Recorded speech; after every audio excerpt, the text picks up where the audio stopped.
yo los voy a bautizar en el nombre del Padre, del Hijo y del Espíritu. Mi nombre yo no lo voy a bautizar. Entonces, claro, uno lee esto y dice, oye, pero ¿qué es eso?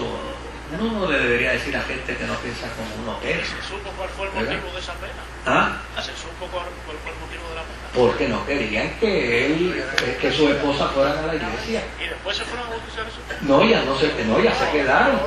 Ellas se quedaron. En la casa, ¿quién va a ir después de Chacho, si tú logras algo así, llámame para declararte apóstol. Si tú logras que pueda chocar, vayan ellos a bautizar, pero un apóstol. Ay, Jehová, el título. Sí. Entonces, pues a uno le puede chocar, ¿verdad? Que de momento aparezca aquí Pablo diciéndole perros a unos individuos. Oiga, el asunto aquí es el celo que Pablo... Mire, esta gente, si el gnosticismo hubiera penetrado dentro de la cristiandad, hubiera sido la destrucción de la iglesia, hubiera sido la destrucción de la fe cristiana. Era como decir, el diablo venció la cruz. Entonces, Pablo estaba consciente de eso y desde luego como humano reaccionaba y le indignaba cuando había gente que se presentaba como enemigos de la cruz de Cristo, y eso para él era indignante. Ahora, si vemos a grandes rasgos, ¿verdad?, la carta de Pablo a los filipenses, nos damos cuenta que esta carta es un legado apostólico. Y es un legado apostólico, primero porque hay un himno cristológico ahí, que es uno de los himnos más hermosos de la cristiandad. Segundo, porque es una expresión de agradecimiento, y una de las cosas que plantea la experiencia de la fe es que los cristianos debemos aprender a ser agradecidos, ¿verdad? Y a nosotros se nos olvida agradecer. Y a veces agradecemos como queriendo decir, si ya te di las gracias, te pagué la deuda. Y cuando la Escritura dice que debemos ser agradecidos, habla en un sentido permanente. O sea, yo he escuchado gente que dice, mira, fulano de tal, yo le tengo que agradecer tanto. Y cuando uno dice, lo que le tiene que agradecer fue una sola acción, pero esa acción cambió el curso de su vida. Y esa persona entiende que como cambió el curso de su vida favorablemente, todo lo que le acontezca en la vida favorablemente es el resultado de aquella acción. Y por lo tanto se mantiene en una deuda permanente de agradecimiento. Y eso es lo que plantea el apóstol San Pablo a nosotros los cristianos. Porque, oiga, se nos olvida que ha habido gente, yo no quisiera hablar de eso porque si yo hablo de eso yo debería acabar esto y arrancar aquí y ir a buscar gente a la que yo le tengo deudas permanentes porque ayudaron al cambio del curso de mi vida. O sea, hay gente que tal vez las gracias que le tenemos que dar fue porque nos faltó una peseta para echarle a la máquina de refresco y ellos la sacaron y nos la dieron. Está bien, pero hay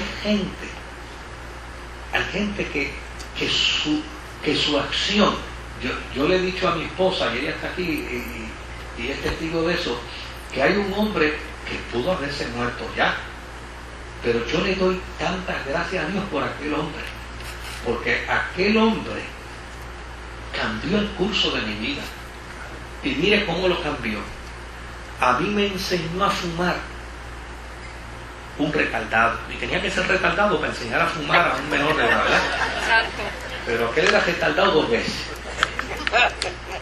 Y él me enseñó a fumar yo siendo un niño.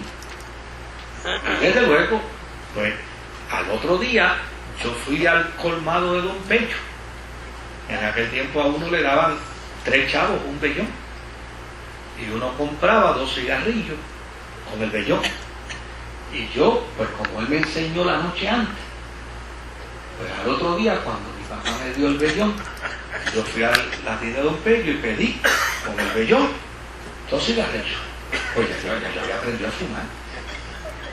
Soy hombre. ¿Verdad? Entonces, al lado mío, yo digo a Don Pello, 2 cigarrillos, puse el vellón. Y allí pues no había discrimen con eso, no había ley esa de prohibido. Me lo ponía un papel. Y aquel señor sin mirarme, él pudo haber pensado que era para mi papá, o pudo haber pensado que era para mi tío. Él sin mirarme dijo, ay bendito, los niños que fuman nunca crecen. Ay, qué bueno.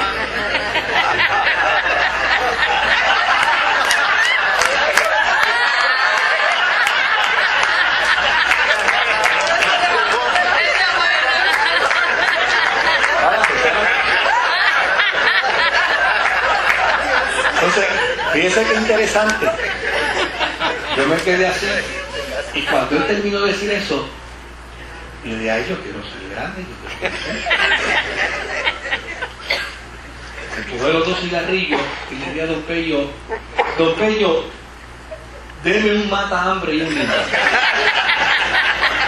Como si el mata hambre me ayudara a crecer, ¿no? Pero jamás se me ocurrió pedir un cigarrillo. Jamás se me ocurrió. Pues, yo todavía me acuerdo de ese hombre. Ese hombre cambió el curso de mi vida. Que ese hombre se haya tomado el momento para hacer una expresión, él cambió. Porque si yo me hubiera inclinado a fumar y hubiera hecho del cigarrillo un vicio, Dios. De igual manera, quien fue mi pastor Esteban Ramos, que siendo yo un pelú y un desordenado, y un malcriado y un rebelde dentro de la iglesia, y aquí algunos se me quejan porque ven un jovencito con pantalla y si me hubieran visto a mí con una, y yo no soy de esta época. En el 60 yo tenía una pantalla puesta también. Era la época de los Beatles y de los Monkeys y de los 11. ¿Ah? ¿Verdad? Y yo iba a la escuela con mi pantallita y a desafiar. Pero ese pastor un día me llamó, me abrazó y ¿sabe qué me dijo?